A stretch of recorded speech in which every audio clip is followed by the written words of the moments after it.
I got a question for you. Are you in a slump? Before you answer that, let me give you an official definition of the word. How about this? A prolonged period of abnormal, substantial failure or decline. I love that definition so much. It's so depressing and sad. So golf. But wait, there's more. A downturn in performance. I think that's okay, a downturn, but not as good as the abnormal, substantial failure. Okay, how about definition of slump being a period of difficulty characterized by a lack of success or productivity. The definition goes even a bit deeper into what being a slump would feel like. How about unmotivated, lost, angry, annoyed, or stuck, which can engender a whole lot of negative emotions. Oh, really? Do tell. A funny story from a book I'm reading is told from an author who is a licensed clinical psychologist working with athletes. He had an elite college athlete client that was in the midst of a brutal period of frustration and anger that he felt it could not possibly can get any worse. He was in a slump of epic proportions and was so miserable that he worried that he would even never return to an acceptable level of play. Quitting the game was actually a serious option for this athlete. So get this. This player described his state of mind as cluttered, overwhelmed, and lost. So as a clinical psychologist, they're great at asking questions about the situation. So he did. The question, he asked him, do you think you suck? The answer, suck? Doc, I am the mayor of Suckville. And you know what he did? He did what any clinical psychologist would do when he hears something so epic. He wrote a book and he titled it Break Free from Suckville. And he basically breaks down why it happens and how it gets fixed. So I got a question for you. Do you think you suck? Are you living in Suckville? Or better yet, are you the mayor? And also, are you curious in how you got there? Or are you more curious in how in the heck do I pack my bags and get the hell out of here? Stay tuned.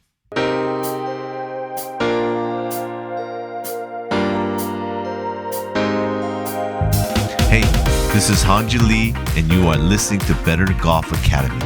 I'm here to share the best secrets of improving your score without mechanical swing tips. It's all about strategy and your mental game. So are you ready? All right, let's go.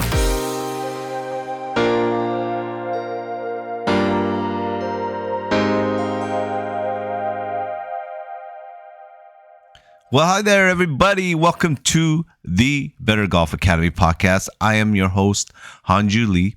Thank you so much for listening, and I hope you had a great week. So, two things happened that really got me inspired to talk about being in a slump. First, if you watch Valspar Championship, you saw the funny incident with Adam Hadwin. I'm calling it Adam Hadwin versus the sprinkler. And for the rest of us, it's probably one of the most relatable moments in golf this year yet. Basically, he had a complete meltdown on the 10th hole, on the second round of the tournament. This is where the cut is made, right? His approach shot on the par 4 went into the rough. So that's his second shot. And his third shot out of there didn't go so well. It ended up in the bunker. So we've all been there, right? But now Adam Hadwin at this point gets so frustrated that he chooses violence with this crazy, furious swing. He whacked the sprinkler head and immediately exploded. The just water just gushing out everywhere.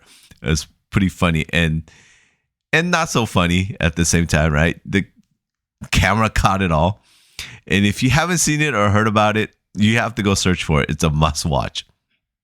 And also, quick plug. If you haven't seen it, why?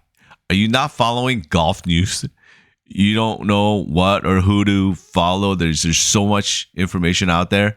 I have a solution. Follow my Golf Better News by subscribing to my Substack. What is a Substack? It's just a free subscription I offer, giving you short, relevant, and entertaining news, gossip happening around the world on the golf tour. Just go to bettergolfacademy.com/news and subscribe, and you'll get the latest news right in your inbox. But the real inspiration that got me wanting to talk about the slump is because of what Viktor Hovland did this weekend, winning the Valspar Championship. Just to give you a quick rundown, this tournament victory came after a brutal stretch where he missed 3 straight cuts. And on Friday of the tournament, we all heard him say, dude, I don't have control over what I'm doing. And he also said this during his interview. Let me play it for you. Yeah, it sucks. You have an ability that you can almost sometimes take for granted. You just wake up every day and you stand over the ball and you just expect the ball to start in that direction and go that direction and end up somewhere close to the hole. And then it starts to not do that. It's pretty frustrating, and you start thinking things you've never thought before. And this game becomes infinitely more challenging, and it's already really challenging. So it is really humbling, and kind of handling those moments. I mean, I think there's a lot of lessons to be learned there, and now that hopefully I can regain my ability and get see those shots again, hopefully I can be in a better spot where I can handle that situation better. Yeah, I mean, shout out to Victor. That was Friday, and then this weekend, Saturday and Sunday, he ended up winning, and it was a pretty epic win. If you watch it, he came back and beat Justin Thomas by a stroke. It's pretty fun to watch. So why does it happen to all of us? Why does it happen to the best of us? And I follow this podcast called Golf Never Sleeps, and the host Ryan talks about the person's golf DNA. It makes so much sense to me. So basically, every golfer has an ingrained blueprint, a mix of natural tendencies, subconscious habits, and some emotional reaction that define their game. And let's call that our golf DNA. And some of it's good. You know what I'm talking about, right? Those people that just know their game and that have this innate, effortless swing, short game, or putting feel. And then some are bad. You know who you are. Natural slice, where you pull important putts when you're in pressure situations, things like that. No matter how much you improve, your DNA just never really goes away, and it lurks, it waits. And when your focus slips and your practice fades, it just drags you back. He talks about working with elite athletes during summer, which they compete continuously, and since they're playing so much with less practice session, they become somewhat numb to what they're doing. They forget what they were working on and why certain things are working the way they were. And guess what? Eventually, they slowly fall into their old habits and their DNA, and they just can't get out of it. In fact, he says he's always repeating the same solution to the same athletes over and over again because they simply forget. And I can confirm this 100% because I'm in it. You thought this podcast was for you? No, it's for me. Because I'm kind of in this, like, last 5 rounds was just horrible for me. And I figured out my driver about 3 months ago. And I could not make a mistake. No matter what I did, my ball went where I wanted to. In fact, I kept gaining more and more confidence with the driver. And my score kept lowering. It was an amazing aha moment. Everything clicking, all cylinders working together, all greased up. Even during my warm-ups on the range, I was happy with 10 out of 10 shots with my driver. Eventually, I don't remember why I was hitting it so well. I just figured I was just good and I was just going to stay that way. In fact, I just stopped working on my driver and moved on to other things. And one day, one round, everything just went to crap. Driver just failed me. I can't do anything right. I don't even know what I'm doing wrong. Let's bring back that athlete when he went to see the clinical psychologist and what the athlete felt. Doc, my mind feels cluttered, overwhelmed, and I am lost. Okay, that's how I was feeling in the last 5 weeks. Okay, let's stop talking about how we got here and let's start talking about how we get out. Because I've been on the mission to figure this out, and I found some great resources and solutions that we can all implement into our lives. Number one is this: when you're in a slump, or when you're not in a slump, especially, film your swing. We rarely study what's working. So if you are hitting the ball well, congratulations. But I'm telling you, someday it will all turn on you. That's just nature of golf. So film your swing. Also, if you are all jacked up and you are a technical person that can see flaws in your own swing, self-awareness is critical, but it's also rare, especially in golf. Film your swing. Here's a quick story. Long time ago, my uncle was sitting on the couch during our Thanksgiving gathering, and a picture was taken of him. And he went on about how displeased he was with this photo, and he admitted that he didn't realize how much weight he has gained around his belly area. You know, he immediately lowered his caloric intake, and we got to take another photo the following year, and he looked amazing. So what's the point? A swing after swing after swing, we forget what made our swing what it used to be and realize through the video what bad habits we've developed. Sometimes it's obvious, sometimes it's not. But filming and analyzing what works and what doesn't will do wonders for your game. So film your swing and keep a swing diary. Study your success and failures in your swing like a detective. Number 2, seek help. Here's the secret. The best players in the world have coaches and instructors. They know even the most self-aware athletes has invisible flaws. In fact, we were never meant to grind it alone. And this idea is sometimes conflicting because it's such an individualized game. And you can make an argument and say, hey, I know my swing best. I need to figure it out on my own. And if I work really, really hard at it, hours and hours on the range on my own, I can get to the elite level that I want to get to. And yes, but sometimes our game is broken and we are stuck in our own mess because our feedback system is broken or non-existent. No amount of self-analysis can fix everything. Sometimes you just need a pattern interrupt, and nothing does that better than the right coach or the right instructor. This is tricky because finding the right instructor or coach is crucial. A wrong one for you can spiral you even deeper into the slump. And this happened to me a long time ago because my quick fix turned into a, hey, are you sure you know how to play golf the right way? Let me teach you the right way. Let's revamp everything and start from the beginning. And this instructor's philosophy was not what I needed. And I want to give you some tips to keep in mind as you're interviewing or finding your future coach instructor. Okay, so listen to these three things. For your instructor, for your coach, look for a translator, not a technician. What that means is the best coaches don't spew biomechanics. They convert feel into results. Don't allow them to get too technical, but more practical. But keep in mind that this is my preferred method. Maybe you receive things differently. But a 2021 study in the Journal of Sports Sciences found golfers who received feel-based causes improved 37% faster than those who's given technical instructions. They said it activates your brain's procedural memory, how you naturally move. Okay, second important thing to look for in your future instructor or coach is to make sure you match their expertise to your DNA. If you're fighting a slice, find someone who works with natural swing path, not total overhauls.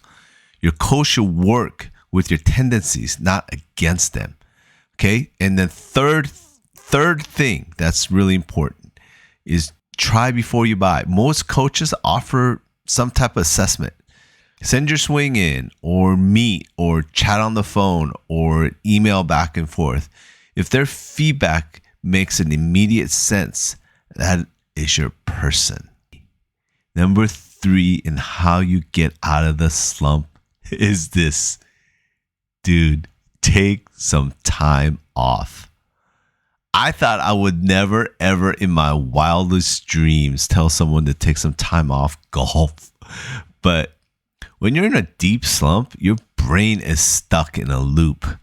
It's overanalyzing and constantly firing the same neural pathways tied to frustration and mechanical thoughts. The problem with subconsciousness and the neural pathways is that it only knows what it knows.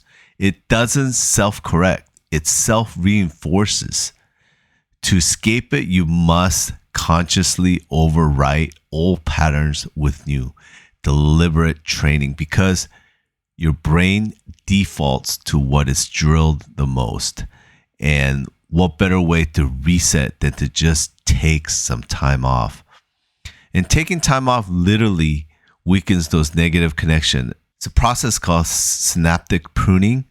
And when you return, your brain rebuilds movement patterns more efficiently, often defaulting to your natural athleticism. And I know you guys experience this. You just happen to take a couple of weeks off because you were on vacation or something. You come back and you just randomly go out and just play. All of a sudden, you're like, oh, I'm playing better.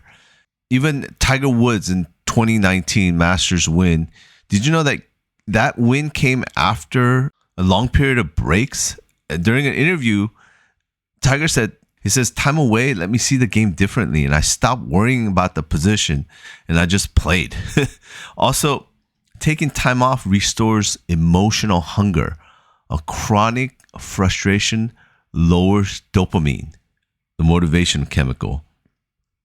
Stepping away resets your emotional baseline, like making golf feel like golf again, putting it all back into perspective.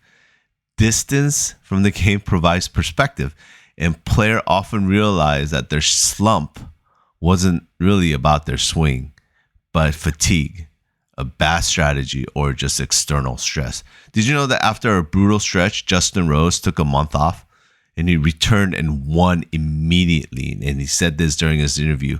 Dude, I thought my swing was broken. Turns out I was just tired. My body just needed to recover.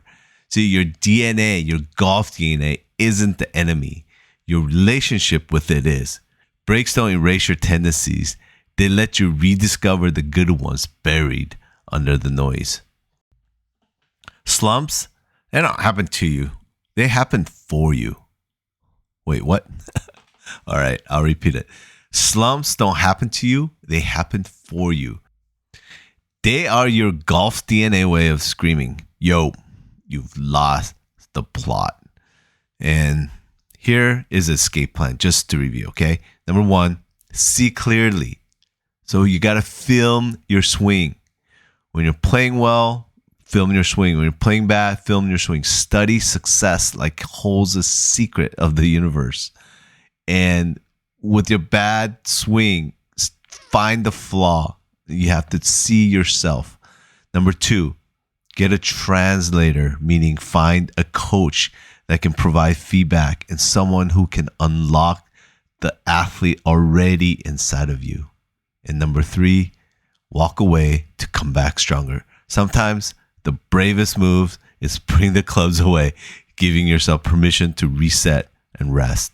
The game will be there when you're ready. Like I said, I thought I would never tell anybody to stop playing golf for a while. But here's the ultimate truth. Your best golf isn't manufactured, it's remembered. Under all those technical band-aids and frustration, your pure swing still lives. And sometimes the fastest way to get back to it is through the side door of rest and renewal. And when you finally return to the course, do this. Just stand on the first tee, take a deep breath of what fresh cut grass smells like, and smile.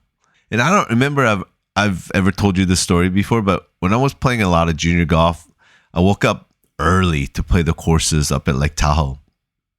And when we get to the first tee, while there was still some fresh dew on the grass, and the courses over there's just a lot of elevated tees with beautiful views. I remember looking down the fairway aligned with these beautiful towering pine trees, and with complete morning silence, you smash your drive down the middle, just hearing the echo of the ball striking the sweet spot. Dude, it doesn't get any better. This is why we play. Not for the perfect swing, but for that rush of that pure strike, the laughter with friends as the sun is rising through the pines. Oh my gosh. The moment you stop grinding and start playing again, that's when the magic returns. Okay, now let's go. Let's fall in love with the game all over again. And our comeback starts today. So I'm not just going to leave you here. I got some drills for you again, and I'm calling it the Slump Escape Plan. These are actionable things you can practically do to focus on your 3 core strategies of getting out of the slump: filming, coaching, and taking a break. To download the drills, go to bettergolfacademy.com/, you guessed it, slump, SLUMP, and you'll get a link to a free download. Hey, thanks for being here with me. I learned a bunch, and I hope you did too. And if you did and you're like, dude, I know someone that needs to hear this, do me a big favor, just forward it on to your friend. That's how we can grow. And also leave me a review, and I would love for you to subscribe. And if you want to chat with me directly, go to bettergolfacademy.com/hello and leave me a note. I promise to get back to you. And I was communicating back and forth with some friends this week. So Gary, if you're listening, thanks so much for reaching out, man. But in the meantime, for all of you guys, thank you for listening to Better Golf Academy podcast. I really, really appreciate you guys being here. Be awesome, and bye for now.